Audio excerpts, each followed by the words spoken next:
irmãos! Muita saudade de vocês, muita saudade da nossa sala de escola dominical. Não vejo a hora da gente retornar aos nossos domingos, mas é o que temos para hoje.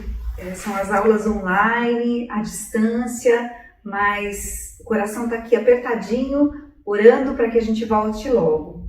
Eu queria dar continuidade aí às nossas aulas da Igreja Relevante. E hoje o nosso tema é a comunidade missional. Comunidade missional, palavra nova. Antigamente nós falávamos muito da comunidade missionária, igreja missionária, pessoa que faz missão. E hoje o termo usado é missional. Se a gente for dar uma olhada, tem tantos congressos, tantos pastores, tantos livros falando sobre isso. E realmente ela traz um peso para a nossa atualidade, é uma palavra relativamente nova, dos anos 70, mais ou menos, que ela traz uma tentativa de explicar como nós vamos adaptar a pregação do Evangelho à nossa cultura, aonde nós estamos vivendo, na nossa atualidade, dentro do cenário que Deus nos colocou. Essa palavra, a primeira vez descrita, ela foi descrita por um missionário chamado Leslie Newbigin. Esse homem gastou 30 anos da sua vida na Índia, pregando o Evangelho, ensinando as boas novas de Jesus. E ao retornar para sua cidade, que era a Inglaterra, ele chega naquele local e foi convidado a dar aulas no seminário. Para surpresa dele, ele encontra os alunos, os líderes das igrejas, totalmente diferente daquilo que ele deixou quando ele foi para as missões. A igreja havia mandado ele para alcançar os pagãos e quando ele volta, ele encontra um cenário onde ele mesmo descreveu de agora a Inglaterra era pagã. Foi um choque para a vida dele e ele começou a observar, a entender aquilo, por que estava acontecendo, e ele percebeu como aquela igreja estava secularizada, o povo estava secularizado, muitos estavam perdendo a fé, aqueles alunos não mais acreditavam nas doutrinas básicas, como salvação, como a unicidade de Cristo, trindade, entre outras. E ele percebeu que tudo isso, a igreja não sabia mais se comunicar com aquela sociedade de então. Então ele cunha esse termo de missional para resgatar o nosso verdadeiro sentido de missões. Nós sempre fizemos missões, é lógico que sempre fizemos, mas tivemos alguns problemas no meio do caminho para cumprir realmente o ID de Jesus que está em Mateus capítulo 28. O ID de Jesus foi tão claro e tão especial naquela época que todo cristão do primeiro século, ele sabia o que era a missão e estava engajado. Então nós vamos ver um pouquinho aqui nos slides a igreja primitiva. A igreja primitiva, ela recebeu o Evangelho e ela conseguiu entender a sua razão de ser. Eles estavam todos engajados em uma missão. A missão era tão clara que eles testemunhavam, que eles agiam de acordo com a doutrina. E nós sabemos que os 3 primeiros séculos aconteceu uma expansão do Evangelho. Então a gente vê o Evangelho saindo ali de Jerusalém, por toda a Judéia, Samaria e até os confins da terra, como nós vemos nas viagens missionárias de Paulo. Porque cada cristão ele sabia qual era a sua identidade em Cristo e também a sua identidade missional. Cada cristão ele vivia, ele encarnava essa missão. Nós temos um exemplo da igreja de Antioquia. A igreja de Antioquia era uma igreja missional e eles foram ali chamados a primeira vez em Atos capítulo 11, versículo 26, de pequenos cristos. Foi a primeira vez que os discípulos de Jesus foram chamados de cristãos. Então, eles não separavam a igreja da missão. Para eles, ser discípulo era ser missional. já estava claro na mente deles. E às vezes as pessoas podem entender assim, mas naquela época era mais fácil falar do Evangelho, talvez a cultura ajudasse, talvez o entendimento ali era mais claro, a sociedade era diferente. E olhando a Bíblia, nós percebemos que a cultura, o mundo daqueles séculos, aqueles primeiros séculos, era tão difícil quanto é o nosso de hoje em dia.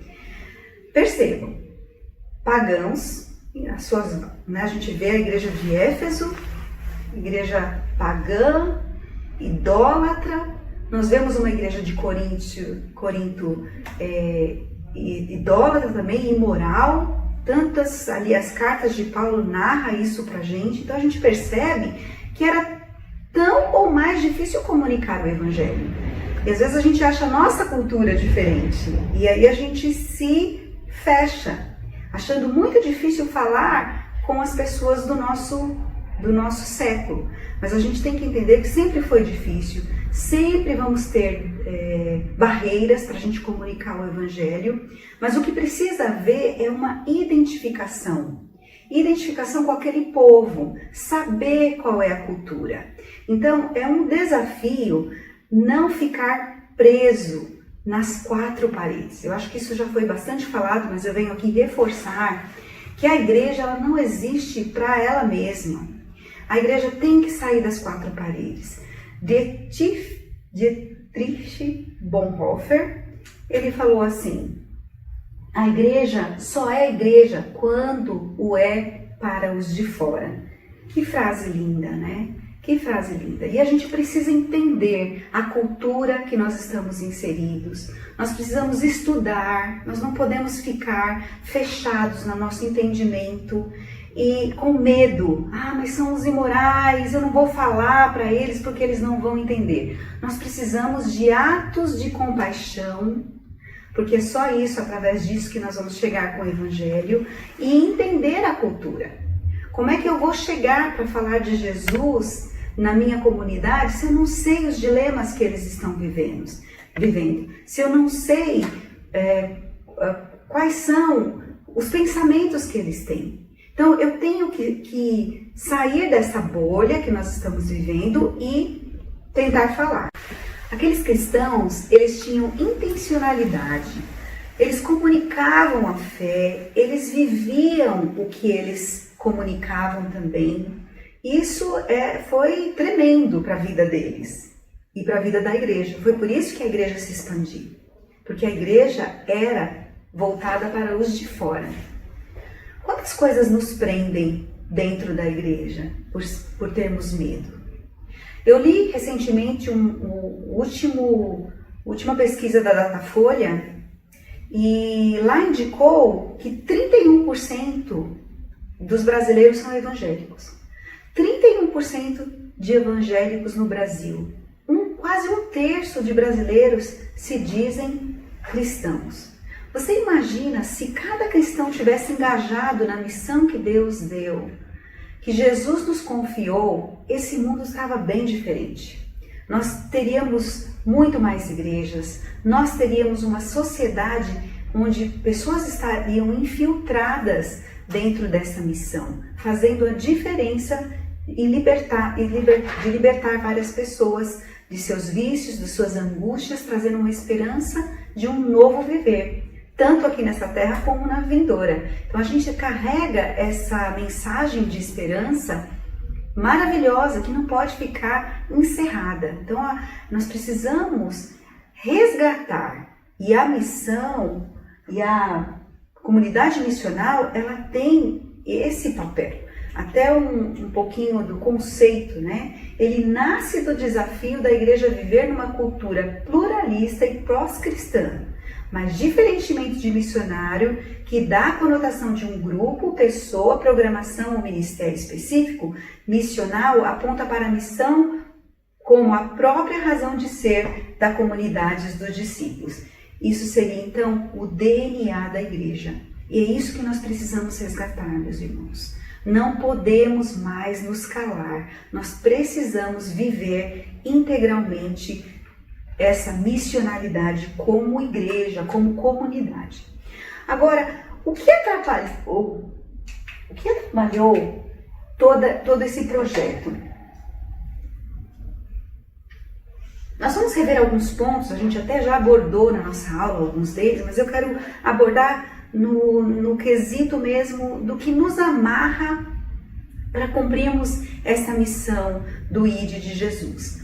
E voltando na história, então nós vemos que na época que Constantino era imperador de Roma, ele se converteu, entre aspas, né? Nós sabemos da história. Então ele baixou um decreto e foi institucionalizado a igreja. Então agora não havia mais sentido ter uma missão.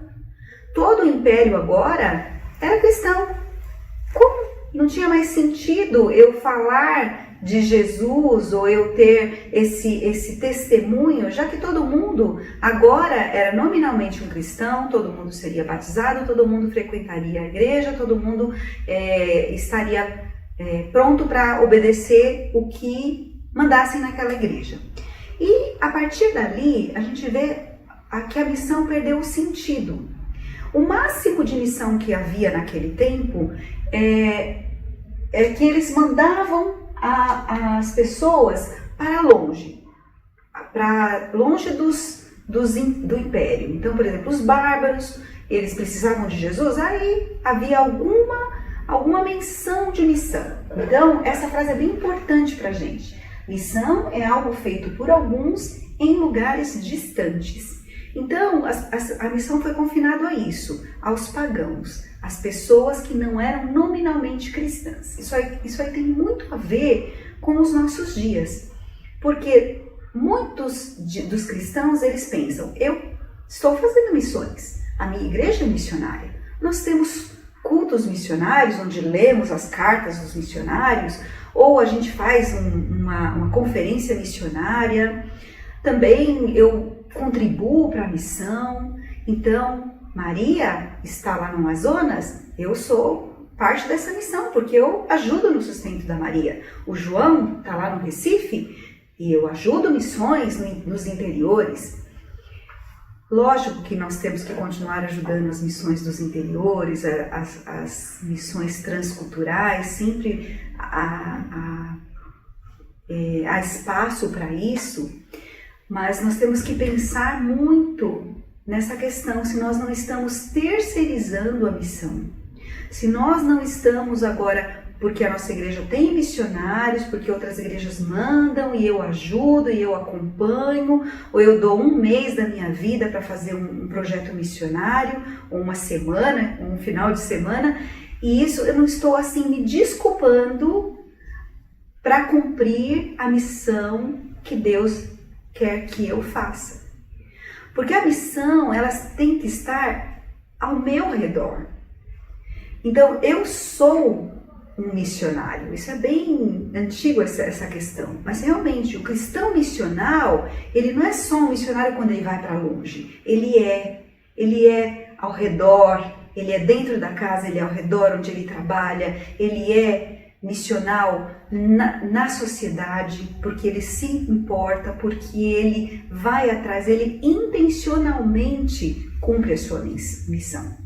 Então, esse período da igreja é chamado de cristandade, e a cristandade trouxe essa mentalidade: todo mundo é cristão, não preciso mais fazer a minha missão, já são, e também só faço por alguns em lugares distantes.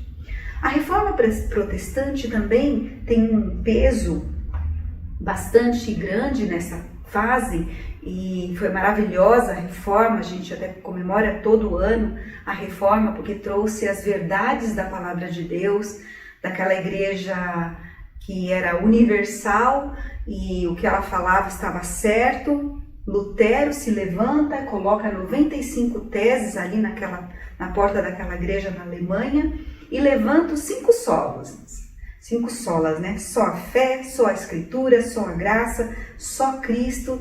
e a glória de Deus, só a glória de Deus. Isso foi maravilhoso, um marco na nossa história, um marco para a nossa fé.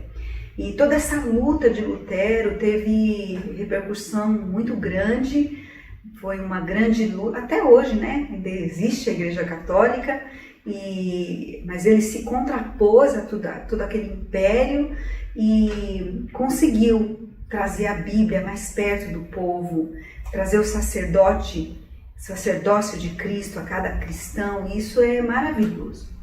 Mas dentro de missões, de missão, na Reforma ainda ficou obscuro a cristandade. Ainda eles tinham essa questão de que todo mundo já conhece, já não precisa mais de missão. O máximo de missão naquela época também era enviar pessoas para cuidar, por exemplo, de uma colônia. Se precisasse ali, tinha alguém para colonizar uma terra distante, eles mandavam um capelão, e aquele capelão era somente para fazer a manutenção da fé daqueles que iam colonizar. Então, a palavra para essa época da história é uma palavra de manutenção. A igreja continua, pregação da palavra, cumprimento das ordenanças, batismo, ceia e casamentos e outras coisas mais. A igreja estava andando, né? Passando de pai para filhos, aquela experiência, mas ainda a questão missional ficou escondida, não era tão falada. E por isso nós temos essa herança que nos impede de cumprir o ID de Jesus. Porque nós também temos igrejas que elas estão aí até hoje fazendo o quê? A manutenção. Tem um pastor, tem os diáconos, tem os presbíteros, tem a sua liderança, mas os crentes vêm atender a um programa. E ano após ano você vai só recebendo daquele programa, daquela igreja. Pela graça de Deus, muitas pessoas se convertem dessa maneira, né? As pessoas trazem as pessoas até a igreja e elas se convertem, mas ainda é muito pouco para tamanha mensagem que nós temos que entregar. Nós temos falado bastante nisso nas salas de visão, né, com os PGs, que o evangelho tem que ser espalhado, e não é somente um programa, uma religiosidade que foi nos deixada. E às vezes isso confunde, mas eu estou fazendo a minha missão, eu já tenho aqui meu ministério aqui dentro da igreja, e nós podemos estar cometendo sérios erros de estarmos evangelizando os evangelizados. Aqui já tem muita luz, lá fora está em trevas. Nós precisamos romper com essa ideia de estar somente fazendo essa manutenção e sairmos da nossa zona de conforto. Não é fácil, é muito difícil. Essa semana eu estava lembrando que fez um ano que nós começamos o trabalho na escola pública. E ir para a escola pública foi um desafio, porque primeiro a gente ia fazer um trabalho que era de Jesus, é de Jesus, mas você não podia ser explícito, porque é proibido o proselitismo dentro das escolas por lei. Mas nós poderíamos levar valores, princípios e virtudes para aqueles alunos. E através disso, nós pregarmos Jesus, às vezes através até de uma oração. Não fazíamos aquela proclamação explícita, mas falávamos de Jesus. E como foi difícil! Mas não é isso? Sair da zona de conforto? Não é isso que a gente deveria fazer? Qual é a sua zona de conforto? Onde você precisa ser mexido? Nós tivemos que parar, interromper por causa da pandemia, mas no ano passado nós tivemos a oportunidade de falar de Jesus usando músicas que nem eram cristãs, mas nós falamos de amor através da música, de uma cultura, né? Cultura brasileira. Nós demonstramos amor levando um café para professores. Nós entramos nas salas e educamos aquelas crianças com princípios bíblicos. Olha que maravilha! E tem muita coisa acontecendo fora. Quantas coisas fora que a gente podia parar de fazer a manutenção ou continuar fazendo a manutenção, que é importante também, mas além da manutenção, alargar as nossas tendas e ir para presídios e começar a ver outros lugares que a gente possa pregar o Evangelho. Tem muito lugar para a gente pregar o Evangelho e nós precisamos ser desafiados a isso. As missões modernas chegaram, né, por causa dessa ausência de missionários aos pagãos, ficou uma grande lacuna, e os pagãos, o ide de Jesus até os confins da terra foi esquecido por um bom tempo, até que Deus move o coração de um homem chamado William Carey, um sapateiro, né? Ele foi um dos primeiros, eu amo essa história, e ele começou a orar. Ele falou assim, ele pensou como ele poderia pregar para os pagãos. E ele levou isso para a diretoria da sua igreja, para os membros, e conta a história que todos foram contra. Era muito difícil pregar o evangelho para os pagãos. Como? Né? Outra língua, outra comida, até a gente aprender a traduzir a Bíblia. Se Deus quiser que esses pagãos se salvem, Ele vai dar um jeito. Falaram isso para William Carey. E graças a Deus, William Carey não se conformou com essa resposta, e ele lutou e ele conseguiu. Ele mesmo foi para a Índia. E através dali, muitos outros surgiram. Adoniram Hudson, Hudson Taylor, China, Japão, Amy Carmichael, e assim, graças a Deus, aconteceram as missões modernas. E nós fomos frutos de missões.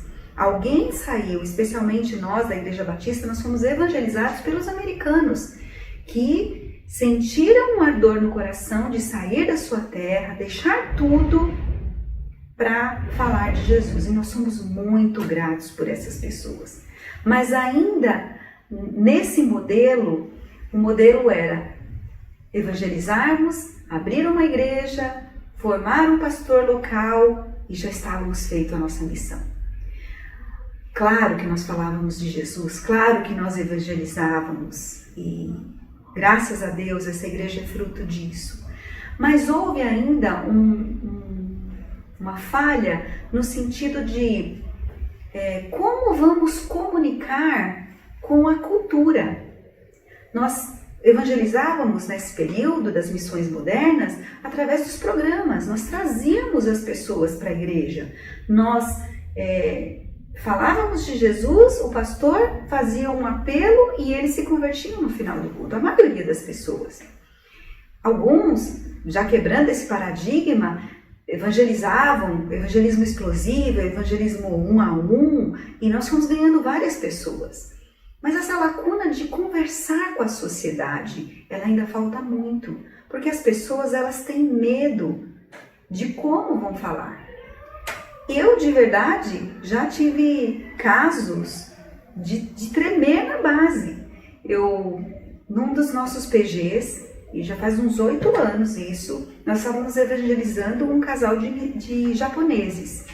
E o pai da família se converteu, a mãe estava ouvindo o evangelho e ela trouxe uma filha dela por volta de 18 a 20 anos. E nós dávamos carona para ela, sempre levávamos em casa. Foi na casa da Tomoco e do Roberto essa experiência. E nessas conversas, a gente começava a conversar com ela sobre Jesus, e ela falou assim, mas eu não sei quem é Jesus. Mas você não sabe o que ele fez, como ele veio? Não. Então nós estamos inseridos numa cultura que nós vamos encontrar pessoas que, pasmem, não sabem quem é Jesus, não sabem o que ele veio fazer, porque nós estamos numa cultura pós-cristã. E muitas pessoas não conhecem nada. Há pessoas já que nunca viram um casamento cristão. Tem curiosidade, como é que é um casamento cristão numa igreja? Cristão, eu nem estou falando só evangélico, uma igreja, pode ser até uma igreja católica, já há indícios. Então nós precisamos estar preparados para conversar, para contextualizar o evangelho, sem negociar aquilo que é de mais relevante para a gente, que é a palavra de Deus. Nós precisamos ser criativos, nós precisamos nos envolver. Isso vai precisar um esforço de estudo, de ouvir uma música que o meu vizinho está ouvindo, para de repente fazer uma ponte. Mesmo que eu não goste muito da música, mas eu tenho que fazer uma ponte. Pode ser uma ponte de outras maneiras também. A cultura ali é uma comida. E através de um pão que eu ofereço para minha vizinha, eu vou fazer uma ponte. Que a cultura ali é alimento. Então nós precisamos estar atento aos nossos vizinhos, aonde nós estamos inseridos, para que nós não nos fechemos e não consigamos alcançar a nossa geração. Eu tenho 3 jovens em casa e eles já são bem diferentes do que eu e o Edgar fomos criados, mesmo na cultura da igreja. E eles têm nos feito refletir sobre escutar as músicas da atualidade, sobre ver os filmes da atualidade, para poder dialogar com as pessoas que estão vendo esses filmes, que estão escutando essas músicas. Nós precisamos sair, de novo, da zona de conforto, para que nós espalhemos o Evangelho. E eu queria deixar com vocês, a primeira, uma reflexão. A eclesiologia nas igrejas hoje ainda é muito pautada no paradigma reformado da manutenção. A gente já falou sobre isso. Crentes, várias igrejas fazendo a manutenção. A missiologia ainda é muito baseada no paradigma moderno, levando alguns para lugares distantes. Como que nós podemos romper com isso? Então, a eclesiologia missional, ela nasce no desafio de construir uma comunidade local consciente de sua razão de ser em seu próprio contexto. Então, ela vai aprender a lidar. Ela não vai mais ficar fechada. Eu tenho até mais algumas dicas para dar, talvez na próxima aula a gente possa complementar isso, mas uma que vem à mente agora é nós fazermos algo com outras pessoas. Algumas pessoas têm a visão assim, vamos fazer uma ONG evangélica. Por que não fazermos parceria com uma ONG que já existe? Para que a gente possa ser influência dentro daquelas parcerias. E eu sei que para os mais antigos isso pode soar assim, uau, como que a gente vai fazer parceria com incrédulos? Mas é assim que a gente vai se infiltrar na sociedade para sermos luz, para fazermos a diferença aonde estamos plantados. Eu tenho uma amiga que ela faz parte da rede social do centro, que começou com um grupo de evangélicos no centro, preocupados com moradores de rua, com os usuários de drogas, com crianças de rua, e eles queriam fazer alguma coisa juntos para aquele centro da cidade. E por incrível que pareça, eles começaram a divulgar e as pessoas que queriam ajudar, todas, não eram da fé. Eram pessoas que vinham e ofereciam sustento, ofereciam recursos dos mais diversos, para que eles fizessem essa obra. E eles chegaram num ponto que falaram, e agora? A gente vai se misturar com essas pessoas? Até mesmo a prefeitura ajudando, querendo ajuda. E hoje a rede social do centro é um braço maravilhoso de Jesus no centro da cidade. Eles influenciam, eles estão presentes. Aniversário de São Paulo, aniversário da cidade, grandes comemorações, eles estão lá dando a cara, e a maioria é evangélico, mostrando como é fazer aquilo. Na verdade, eles dirigem, e as outras pessoas vêm, enxergam e falam, eu quero participar. Então nós precisamos ser influência, e eu quero dar algumas dicas das marcas de um cristão missional, para a gente fazer essa diferença no meio. Primeiro, a gente tem que ser uma bênção para todos que nos cercam. E isso começa dentro da nossa família. Dentro do nosso espectro ali mais perto, dentro da nossa comunidade. Eu preciso olhar e para dentro da família, para quem quem é sozinho dentro de casa como cristão, é um desafio ainda maior, porque você tem que viver o Evangelho ao ponto da sua família ver uma diferença em você.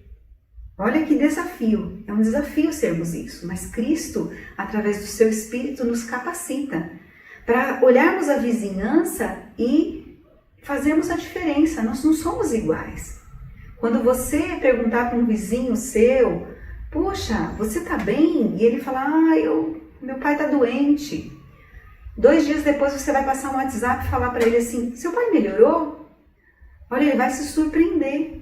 Porque hoje nós estamos numa sociedade totalmente individual, individualista, que não tem mais isso. Mas você é cristão, você vai se aproximar dessa pessoa. Isso é ser missional, através de uma pergunta. Então, se interessar, ser uma bênção, fazer diferença no meio de atuação profissional e social, que eu já acabei de falar um pouco, né? Parceria, ver quem sofre, estar engajado nas ONGs, mostrar como é que Jesus amou, isso faz parte.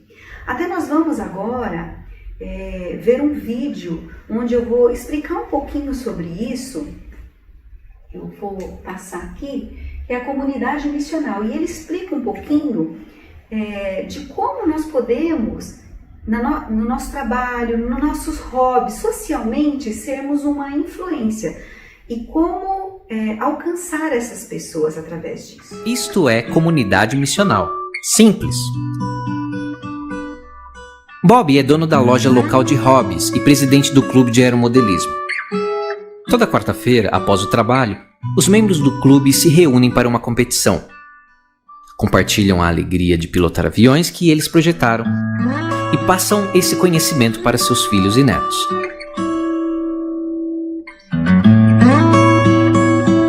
Bob vai à igreja com sua irmã na véspera de Natal e decide se tornar um cristão.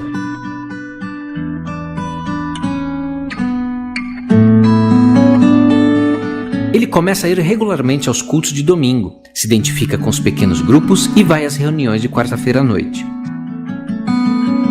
Ele se dá conta que seus compromissos com a igreja e o clube de aeromodelismo são conflitantes.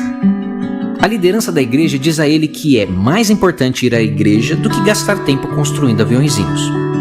A liderança também encoraja Bob a se envolver mais nas atividades da igreja, não sobrando nenhum tempo para os aviõezinhos. Bob concorda, desistindo desse hobby tolo como sacrifício pelo Senhor. E quando entram na loja de Bob, lhe perguntam: o que está acontecendo? Bob se dá conta que está ficando de fora de todas as conversas, porque não está mais participando do clube nas quartas-feiras. Bob explica que achou outra coisa mais importante, e até os convida para ir à igreja. Alguns dos membros do clube visitam a igreja, porque eles respeitam Bob, mas muitos outros preferem não ir, pois valorizam seu tempo com a família e amigos nas noites de quarta-feira. Depois de algum tempo, Bob se torna um líder-chave na igreja. E ouve seu chamado de alcançar as pessoas que ele conhecia no clube. Por ter desistido das reuniões regulares do clube, sua interação com essas pessoas se tornou mais difícil do que ele poderia imaginar. Afinal, Bob, seu líder, os deixou para participar de algo que parecia ser outro clube às quartas.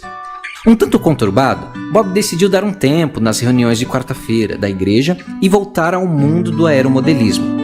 Muitos na igreja ficaram realmente preocupados com a saúde espiritual de Bob, e outros ficaram desapontados. Então, alguém perguntou: e se dessemos para Bob recursos para ser ainda mais efetivo para construir uma comunidade saudável? A igreja concorda. Vamos ajudá-lo a demonstrar melhor o coração de Jesus com compaixão, generosidade, paz e amor entre as pessoas que o conhecem melhor. A igreja de Bob agora está determinada a ajudá-lo a seguir Jesus e apoiá-lo a viver sua fé na comunidade que ele construiu ao seu redor. Bob agora vê tanto a dedicação à igreja quanto a comunidade de aeromodelismo como componentes importantes para seguir Jesus.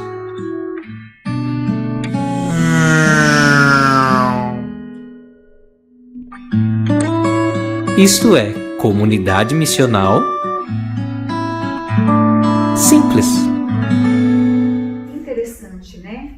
Aquele personagem do vídeo, ele fez mais diferença estando entre os seus, porque ele tinha o respeito daquelas pessoas. Ninguém melhor que ele mesmo para fazer essa diferença e levar essas pessoas a Jesus. Olha que tem sentido em tudo que a gente está falando, né? sair da manutenção, sair do comodismo. Nós precisamos crescer espiritualmente. Então, leitura bíblica, devocional, estar engajado nos cultos da igreja, isso é fundamental para sermos missionais, porque nós temos uma mensagem que transforma.